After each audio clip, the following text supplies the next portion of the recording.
सम्यक दर्शन के आयामों में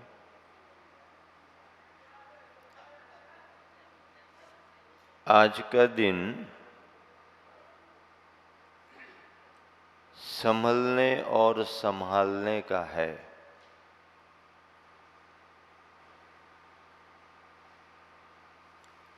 जिन अंगों की व्याख्या चल रही है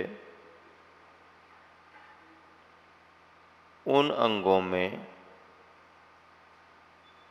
आज स्थितीकरण का संदर्भ है। स्थित करने का नाम स्थितीकरण है। किसमें स्थित करना?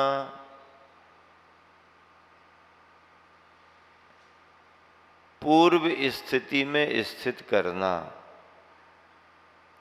किसको स्थित करना? जो पूर्व स्थिति से विचलित हो गया है उसे पूर्व स्थिति में लाना। इस कार्य का नाम स्थितीकरण अंग है। और ये कौन करेगा? सम्यक दृष्टि करेगा। कौन करेगा? बुद्धिमान करेगा। कौन करेगा? समझदार करेगा। कौन करेगा? जो अपने परिवार और अपनी समाज को समझता है। यहाँ तक कि परिवार और समाज से ऊपर उठकर अपने ग्राम नगर की परिस्थितियों को भी जानता है और अपने राष्ट्र के प्रति भी समर्पित रहता है। ऐसा वही व्यक्ति जो विचलित हो रहा है उसे संभालेगा, जो गिर रहा है उसे थामेगा। इसका नाम है स्थितीकरण अंग।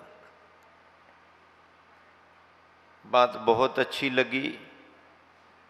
आप सब सहमत भी हो कि ऐसा होना चाहिए, लेकिन करे कौन? कौन करे? धर्म के कार्य अच्छे लगते तो हैं, और करे कौन? कठिन हो जाते हैं। महाराज आप कोई सरलता का रास्ता बताओ, कोई शॉर्टकट हो तो बहुत अच्छा है।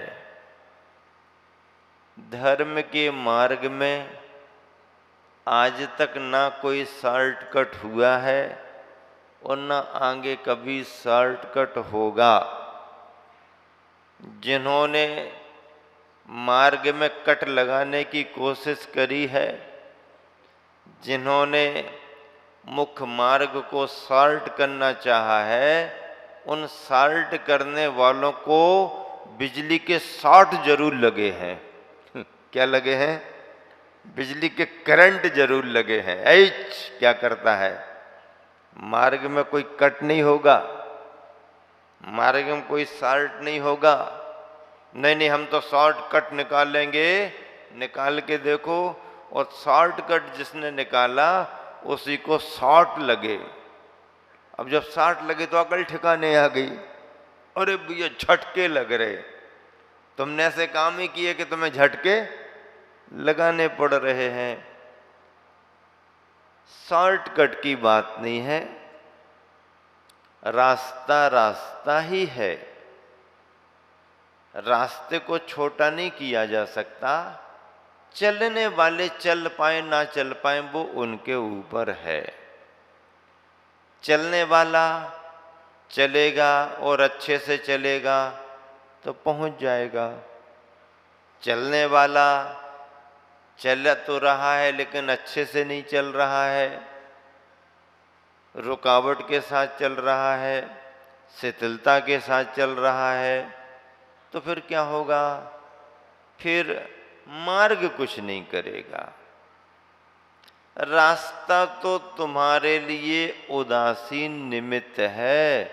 चलने वाला चले तो अच्छी बात है, नहीं चले तो भी उसको क्या फर्क पड़ता है। गाड़ी खड़ी है तो भी ठीक है, गाड़ी दौड़ रही है तो भी ठीक है। रास्ता कुछ आपसे कहने वाला नहीं है। हाँ, ट्रैफिक कंट्रोलर आकर के जरूर आपको डंडे वंडे जमा सकता है कि क्या करता है तू, लापरवाही, गाड़ी रोड पर खड़ी कर दी, होटल में बैठ गया चकोटा, नहीं तो अभी भेजते हैं। हाँ, ट्रैफिक कंट्रोलर आप पर भले ही नियंत्रण कर दे, लेकिन रास्ता कुछ कहने वाला नहीं। चलो अच्छी बात है, ना भी चलो अच्छी बात है। स्पीड से चलो तो भी कोई फर्क नहीं पड़ता, धीमे धीमे चलो तो भी फर्क नहीं पड़ता। बस चलने वाले को सावधानी से चलना पड़ेगा। नजर हटी और क्या, नजर हटी और दुर्घटना घटी। हाँ, बस इसलिए ध्यान रखना, हम सुनहरे कल की ओर तो बढ़ रहे हैं, अच्छी बात है, सुनहरे कल की ओर, लेकिन सावधान, आगे अंधा मोड़ है। ध्यान रखना, मोड़ का ख्याल यदि नहीं रहेगा तो शरीर में हर जगह जोड़ ही जोड़ लगे दिखाई देंगे। हाँ, वैसे ही अंदर से ज्वाइंट तो है ही, जोड़ लगे हुए हैं, लेकिन यदि आपने अंधा मोड़ का ध्यान नहीं दिया और आने जाने में टकरा गई गाड़ियाँ, तो गाड़ी का जो होगा वो तो कारखाने में फिर भी सुधर जाएगा, तुम्हारा सुधर पाएगा कि नहीं कोई भरोसा नहीं है। इसलिए हाँ, बार बार जोड़ लगाने से बचना हो तो अंधे मोड़ का ध्यान रख करके आप सफर करो। स्थितीकरण अंग की चर्चा चल रही है। कौन संभालेगा और किसको संभालना। विचलित होने वाले को संभालना,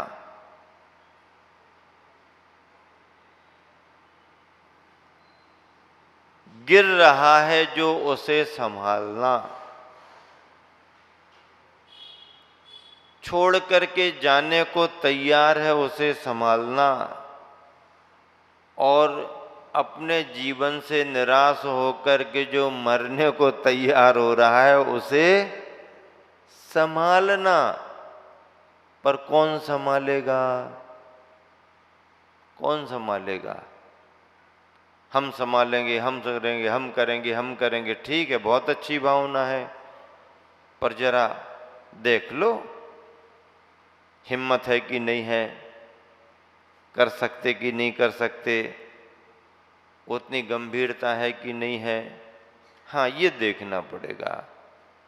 कोई शरीर से दुखी होकर के, निराश होकर के कुछ उल्टा सोचने लगे, बात मालूम हो गई, तो उसके मन को मजबूत करना, उसे संभालना, चिंता मत करो, थोड़ा और, बस थोड़ा सा और, कुछ थोड़ा और इलाज करो, थोड़ी और दवाई लो, ऐसा विचार करना, ये एक तरीका है। शरीर से परेशान हो गया तो उसको संभालना, व्यापार से कोई परेशान हो रहा है, विचलित हो रहा है, उसे भी संभालना, घर परिवार से परेशान हो रहा है, विचलित हो रहा है, तो उसे संभालना, उसे उसके कर्तव्य में लगाना। स्थितीकरण अंग की जो परिभाषा बनाई है उसमें प्राज्ञ ही लिखा है। क्या लिखा है, प्राज्ञ ही, प्राज्ञ ही, विचक्षण ही, बुद्धिमान, समझदार, हर परिस्थिति को समझने वाला। केवल शास्त्रों को पढ़ लिया है संभव नहीं है।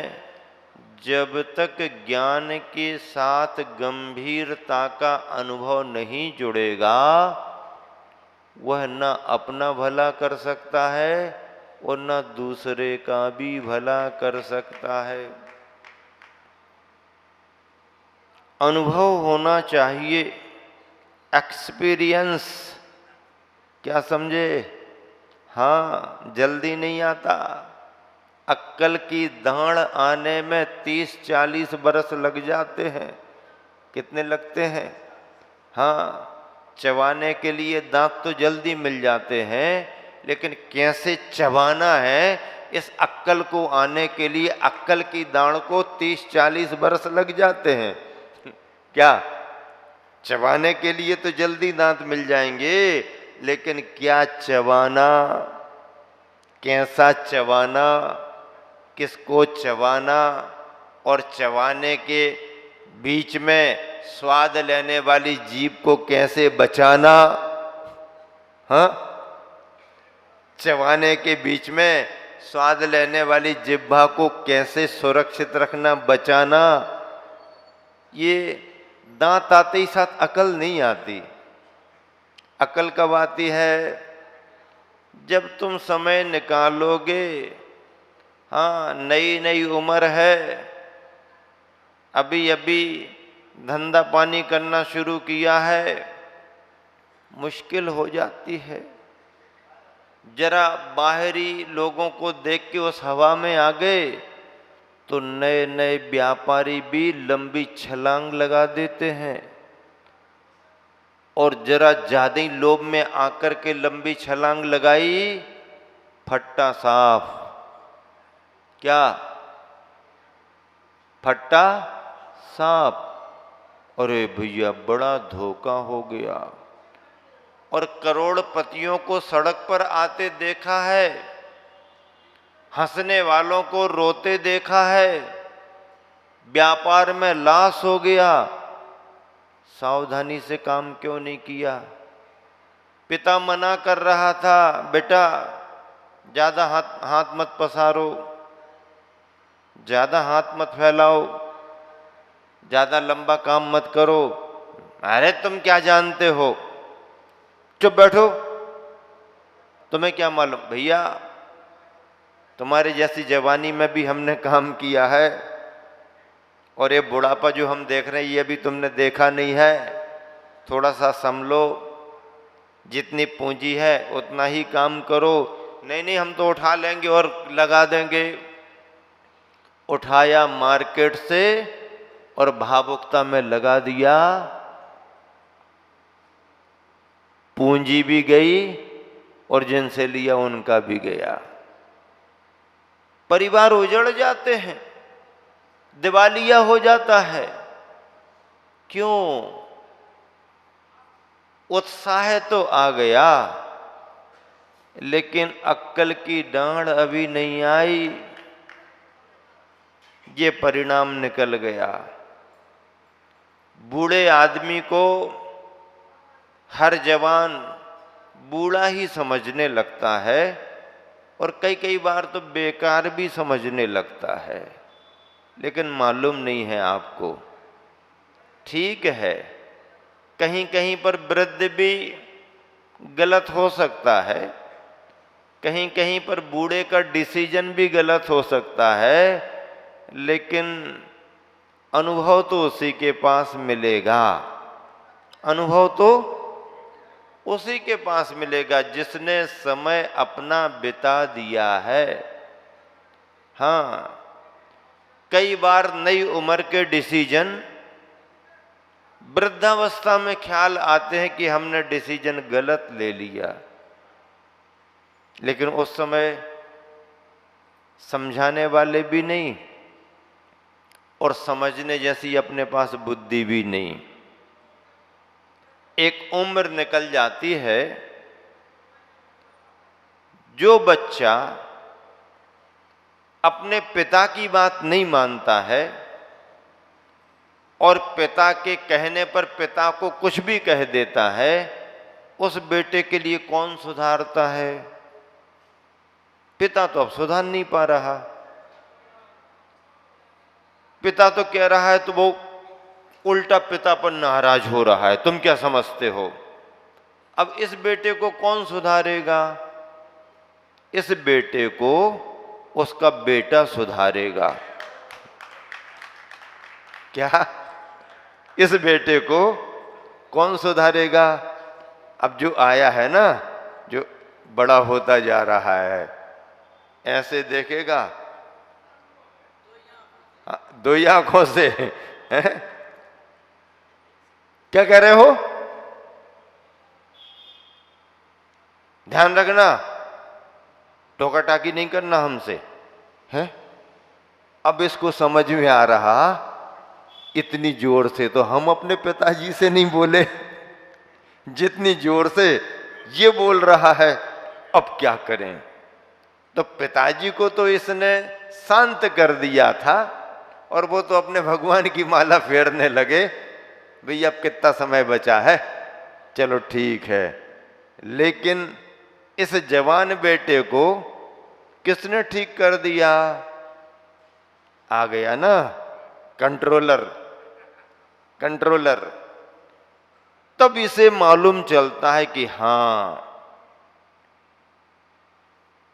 कहीं ना कहीं हमारी गलती हुई है। अब पछताए होत क्या, चिड़ियां चुग गई खेत, अब कुछ होने वाला थोड़ी है। स्थितीकरण अंग ये कहता है कि दूसरे को संभालो, वृद्ध को संभालो, बीमार को संभालो, आजीविका से परेशान है तो उसे संभालो, शिक्षा के क्षेत्र में कोई परेशान है तो उसे संभालो, घर परिवार से परेशान है तो उसे भी हिम्मत दो, साहस दो, मार्गदर्शन दो और उसे भी संभालो। और इन सबको संभालने के साथ साथ अपने को भी संभालो। अपने को जो संभालने में सक्षम है वही दूसरे को भी संभाल सकता है। बाढ़ आ गई, पानी का बहाव तेज हो गया, देखने के लिए गए थे कैसी बाढ़ आई है, नदी के किनारे खड़े होकर के देख रहे, हाँ ये लकड़ी वो लकड़ा, ऐसा बह रहा वो बह रहा, अरे बहुत पानी। देखते देखते दोस्त सरक गया, पानी में गिर गया, बहने लगा। अरे पकड़ो पकड़ो पकड़ो पकड़ो, कौन पकड़ेगा उसको? बह रहा है जो, उसको कौन पकड़ेगा? हम संभालेंगे, हम पकड़ेंगे।